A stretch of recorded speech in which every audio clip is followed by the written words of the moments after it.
Bonjour à tous et bienvenue sur le plateau du French Show. Aujourd'hui, j'ai l'immense plaisir d'accueillir Élise, commissaire internationale au MMS, et Raymonde, commissaire international à l'UGE. Bienvenue. Bonjour. Installez-vous. Être scout, c'est être curieux de l'autre, et cela nous amène parfois à faire des rencontres au-delà de nos frontières. Raymonde, Élise, est-ce que vous pouvez me dire un petit peu ce que veut dire être commissaire international? Un commissaire international, c'est quelqu'un qui va porter la voix de son pays. Pour la France, le commissaire international va représenter les 5 associations du scoutisme français, plus l'association associée des éclaireuses et éclaireurs de la nature. Voilà. Et quand on va à l'international, on est en lien avec les organisations mondiales, OMMS et OMGE, mais en même temps, on a aussi des relations avec les autres commissaires internationaux des autres pays pour échanger, discuter, monter des projets. OMMS, AMGE, est-ce que vous pouvez définir un peu plus ce que c'est? Alors l'OMMS, c'est l'Organisation mondiale du mouvement scout. Donc c'est 163 associations et organisations scouts nationales dans tout le monde entier. C'est dans presque plus de 200 territoires et pays. Et on est 40 millions de scouts dans le monde. Voilà. Et on a la même structure dans toutes les organisations. Alors, l'AMGE, c'est l'Association mondiale des guides et éclaireuses. C'est une association qui est aussi partout dans le monde. Malheureusement, je n'ai pas les chiffres en tête comme Élise. Mais l'intérêt de l'AMGE, peut-être moins en Europe que dans certains pays d'Afrique ou du monde, c'est d'être la seule possibilité pour les filles de participer à des programmes, avoir une ouverture sur l'extérieur, sortir de la famille et pouvoir se former. D'accord. Donc c'est en cela que l'AMGE a un rôle particulièrement indispensable. Oui, parce que l'OMMS, c'est mixte. C'est pas exactement mixte. L'OMMS, c'est de la coéducation. D'accord. Donc chacun a sa place, que ce soit un garçon ou une fille.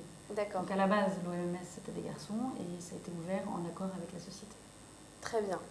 Très bien. Ainsi, si j'ai bien compris, si on a envie de faire un échange avec des scouts à l'international, c'est vers vous qu'on se renseigne. Exactement. Comment ça se passe? En fait, on a, comme disait Raymonde, il y a des commissaires internationaux dans chaque organisation scout nationale ou organisation membre de l'AMGE. Donc ça, c'est nos partenaires, on discute avec eux, on se rencontre souvent. Et en fait, chez eux, ils ont des jeunes qui partent aussi à l'étranger. Nous, on a des jeunes et souvent, on fait des rencontres ensemble. Voilà. D'accord. Le commissaire international, c'est aussi le garant de l'accueil que recevra un groupe scout quand il va à l'étranger, mais c'est aussi le garant de l'accueil que recevra un groupe scout étranger quand il vient en France. C'est cette garantie du scoutisme que nous assurons au niveau international. Alors j'imagine que dans l'organisation du Roverway, vous avez dû être impliqué? Exactement, parce qu'en fait le Roverway c'est un événement international et il a lieu tous les 2-4 ans, enfin ça dépend. Et donc la dernière fois, quand c'était en Finlande, donc on a aidé à l'organisation de la délégation France que vous avez rencontrée dernièrement.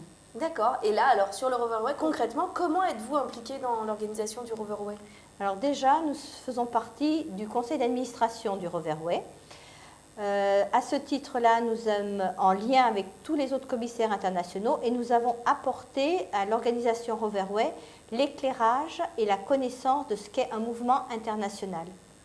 Car très souvent, quand on fait des rencontres au niveau du scoutisme français, que ce soit dans Vimoncan, que ce soit des grandes réunions uniquement en France, on n'a pas cette dimension internationale qui peut quelquefois être difficile à appréhender.